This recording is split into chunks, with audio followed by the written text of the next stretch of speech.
"Don't bother, old man. You probably can't even sign straight." The young employee laughed, nudging his co-worker as the elderly man slowly reached for the pen. His hands trembled, his voice silent. The others at the counter smirked, whispering, mocking. But the man didn't say a word. He signed the form with steady effort, and behind him, unseen by most, a decorated four-star general stepped forward and said two words that turned the room into stone. "That's my sergeant. If you believe quiet dignity still commands the deepest respect, comment honor below." The old man, Edward Boone, walked into the government office just before noon, wore an old army jacket, collar faded, patches barely visible. He held a folder with old documents, discharged papers, medical forms, a photo of his unit, came to update his veteran status. Nothing more. The waiting room was crowded, full of noise and impatience. He stood in line quietly waiting his turn. A young staffer at the counter noticed him, rolled his eyes. "Sir, you'll need to fill this out," he said loudly, waving a clipboard like it was a joke. Edward took the form, found a seat, and began filling it out slowly. His hands shook, eyes squinted at the fine print. A group of clerks nearby chuckled, not even trying to hide it. "Think he remembers his own name?" one whispered. Another snorted, "Bet he puts private under rank." Edward didn't look up. He just finished writing and walked quietly back to the counter. "Signature here," the staffer smirked. That's when they laughed the loudest. The fluorescent lights cast harsh shadows across Edward's weathered face. 79 years of life had etched deep lines around his eyes. Those eyes had seen Fallujah, had watched friends fall, had stayed open through nights when sleep meant death. Now they focused intently on the form before him. The government office bustled with midday activity, young families with children, working people on lunch breaks. A few veterans like himself, most were looking at their phones, oblivious to the quiet humiliation unfolding. A woman with kind eyes glanced up, noticing the scene at the counter. She frowned but said nothing. Outside, a flag snapped in the October wind. Inside, Edward stood perfectly still. His fingers gripped the pen, the same fingers that once pulled wounded comrades to safety, the same fingers that had once written letters home for dying men. The young staffer wore a name tag. Kyle, fresh haircut, crisp shirt, bored expression. He didn't notice the faded scar along Edward's jawline, didn't recognize the ribbons almost invisible on the worn jacket, didn't understand what the slight tremble in those hands had cost. "You need help spelling your address too?" Kyle asked, smirking at his co-worker. The female clerk beside him giggled, then covered her mouth. Edward remained silent, his dignity a shield. He carefully printed each letter of his information. Name, rank, service number still remembered after all these years. The waiting room had grown quieter now, a few people noticing the exchange. An older woman shook her head disapprovingly at the clerks. A middle-aged man in a business suit watched with narrowed eyes. Edward finally completed the form and pushed it across the counter. Kyle glanced at it, making a show of squinting dramatically. "Good try, Grandpa. Now I need your actual signature, right here." He tapped the signature line with exaggerated patience. Edward reached for the pen again, his jaw set with quiet determination. As Edward signed it, the pen slipped, slightly ink-blotched at the edge.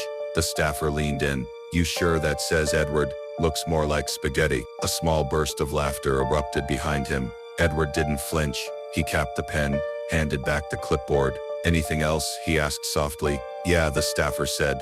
"Maybe a lesson on how to spell." The moment hung heavy, quiet, cruel, and humiliating. And then boots echoed behind them, a voice calm and firm. "That's enough." Heads turned. Standing at the entrance was a tall man in full military dress uniform, form, chest full of ribbons, rank shining under the lights. 4-star general. He walked past the shocked line straight toward Edward. Everyone stared in frozen disbelief.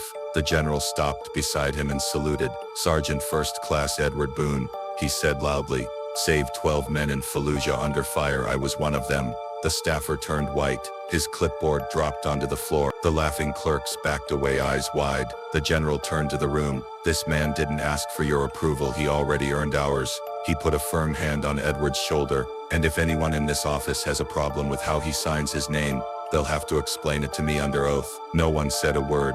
A supervisor finally stepped out, stammering apologies. Edward simply nodded, not smug, not angry, just still.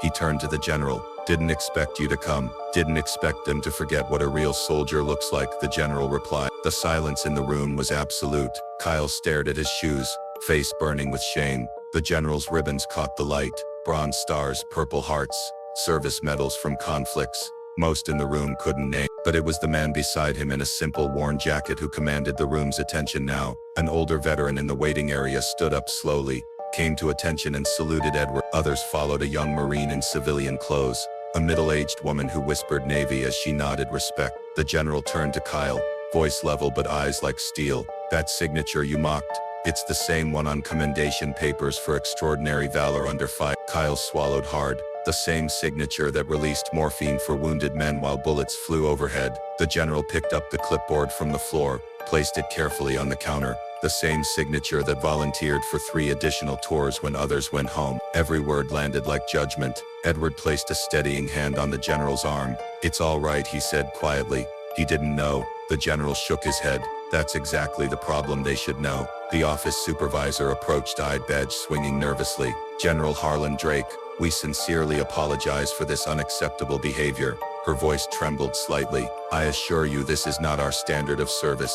The general nodded curtly. "Then perhaps your standard needs revision." He gestured to the forms Edward had been working on. "Sergeant Boone came here for assistance with veteran benefits he earned decades ago." His voice carried throughout the now silent room.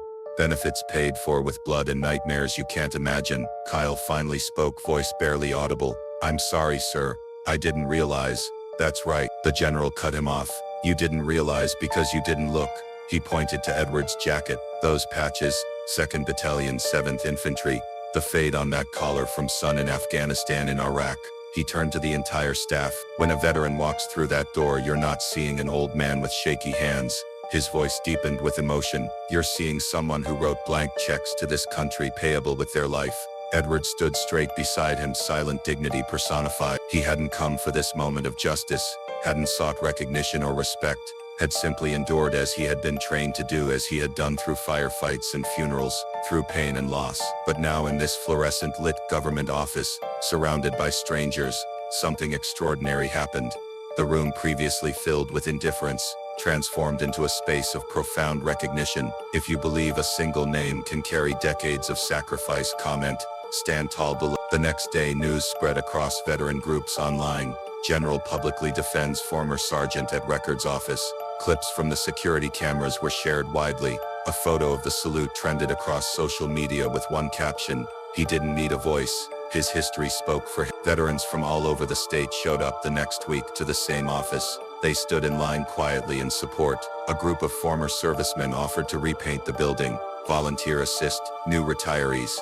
The staffer who mocked Edward issued a public apology and was transferred. New policy: every new clerk must go through veteran awareness and service training. Edward meanwhile returned a week later, not to file papers but to deliver a folded flag to the desk clerk, who finally addressed him with, "Sir, that door, this belongs somewhere people won't forget again," Edward said. The general returned as well, standing beside him silently. Local news covered the gesture. The headline read, "A salute restored, how one moment reawakened a town's memory." That photo, Edward with his hand over his heart, the general saluting, now hangs above the front desk. A small plaque beneath it reads, "Not all heroes speak loudly, but all deserve to be heard." The ripples continued to spread throughout the community. Within 48 hours, the county commissioner called an emergency meeting. By unanimous vote, they established a veterans priority program for all government services. Kyle, the young clerk, requested reassignment to Veterans Outreach after his disciplinary transfer. His first letter of application was declined. His second included 20 hours of volunteer work at the VA hospital. His third came with testimonials from 3 veterans he'd assisted on his own time. They gave him a probationary position. General Harlan Drake received hundreds of messages from military personnel worldwide. Many shared similar stories of disrespect, of being forgotten, of becoming invisible after their service. His response became a rallying cry: "If we don't stand for them, we stand for nothing." The Department of Veterans Affairs launched an internal investigation. Wait times, dismissive treatment, lost paperwork, problems hidden for years suddenly demanded immediate solutions. Regional directors were called to Washington. Training programs were overhauled. Nationwide, Georgia's small town became a pilot site for the new Veterans First initiative. Schools requested Edward as a speaker. At first he declined. "I'm not one for speeches," he told the general during their weekly coffee. But when a class of 5th graders sent hand-drawn cards, something changed.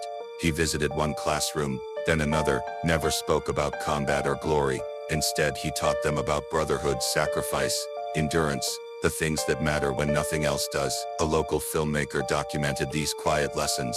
The short film, Signatures of Service, won regional awards, was shown in government offices across the country during mandatory training. The most powerful scene, Edward helping children understand what his signature meant. It's a promise, he explained, guiding a young girl's hand as she practiced her own name, that you'll do what you say, that your word matters, that you stand by what you sign. The county courthouse established a Veterans Documentation Assistance Program. Trained volunteers helped with paperwork, benefits claims. Edward supervised, saying little but seeing everything. When asked about the sudden recognition after decades of anonymity, his answer was simple: never needed anyone to see me, just needed them to see us. The us weighed heavy, encompassing generations of veterans, those who returned to parades, and those who slipped home unnoticed, those still living, and those whose names were etched in granite. 6 months after the incident, the Regional Veterans Affairs Director visited personally. She presented Edward with long overlooked benefits, adjustments, back payments for claims previously denied, medical coverage expansions he'd requested years ago. Edward accepted the papers with the same quiet dignity he'd shown that first day. No triumph, no vindication, just a nod of acknowledgement. That evening, alone in his small house, he opened a worn footlocker. Inside, faded photographs, medals rarely shown, letters kept safe for decades. He added the new papers to the collection, not because they represented victory, but because they represented remembrance. And sometimes that's enough. Edward Boone still visits the office once a month, not to file anything, just to check on the new recruits. He nods to the clerks who now stand when veterans enter. He sits on the same bench where he once filled out the form in silence. Sometimes young soldiers stop to shake his hand, other times he says nothing, just listens. The general keeps in touch, sending updates from the Pentagon. A new initiative named the Boone Protocol ensures all veterans receive assistance with honor and speed. Across the country, more offices adopt the policy, but Edward doesn't care much about the press. He still signs his name slow, careful, with hands that once held lives in place. And now when he does, no one laughs. They just stand in silence and salute. Kyle, the once dismissive clerk, has transformed completely. After a year on probation, he earned a permanent position in Veterans Services. He keeps a small photo of Edward on his desk, a reminder of both shame and redemption. Each morning he arrives early to ensure the waiting area is prepared for the day's visitors. Fresh coffee, comfortable chairs, forms in large print for aging eyes, small details that speak volumes about respect. The government office itself has changed physically. Walls once sterile now display photographs of local veterans through generations. Civil War to Afghanistan, different uniforms, same commitment. Each image tells a story of service rendered and sacrifices made. Edward helps select them himself, insisting on including many whose names history had forgotten. The janitor who had served at Normandy, the school bus driver who had flown helicopters in Vietnam, the quiet woman who had decoded enemy transmissions during the Cold War. Heroes hiding in plain sight. Young recruits from nearby military bases now volunteer regularly. They help elderly veterans navigate paperwork, drive them to appointments, listen to their stories. The gap between generations narrows in these moments of shared purpose. In winter, Edward's arthritis worsens. His signature becomes even more challenging, yet no one rushes him. No one suggests assistance unless asked. They simply wait, honoring the effort behind each careful stroke. On Veterans Day, the office closes for the morning. Staff and veterans gather instead at the local memorial. Edward stands quietly beside the general, both older now but still straight-backed. Neither speaks during the ceremony. Their presence is testimony enough. Children from local schools place handwritten notes beneath the memorial. Thank you for your service. Written in crayon, in glitter, in sincere imperfection. Edward collects them afterward, reads each one. Certain phrases he underlines, certain drawings he saves, building bridges between what was and what will be. His legacy extends beyond protocol changes and policy revisions. It lives in changed perspectives, in moments of recognition, in understanding that behind every trembling signature lies a story of strength. And when he walks through town now, people don't see just an old man. They see Sergeant First Class Edward Boone. They see history embodied. They see the cost of freedom, written in the steady determination of a hand that refuses to forget its purpose. Even after all these years, especially after all these years. Subscribe to Steelheart Story if you believe the strongest voices are the ones spoken with silence, sacrifice, and history.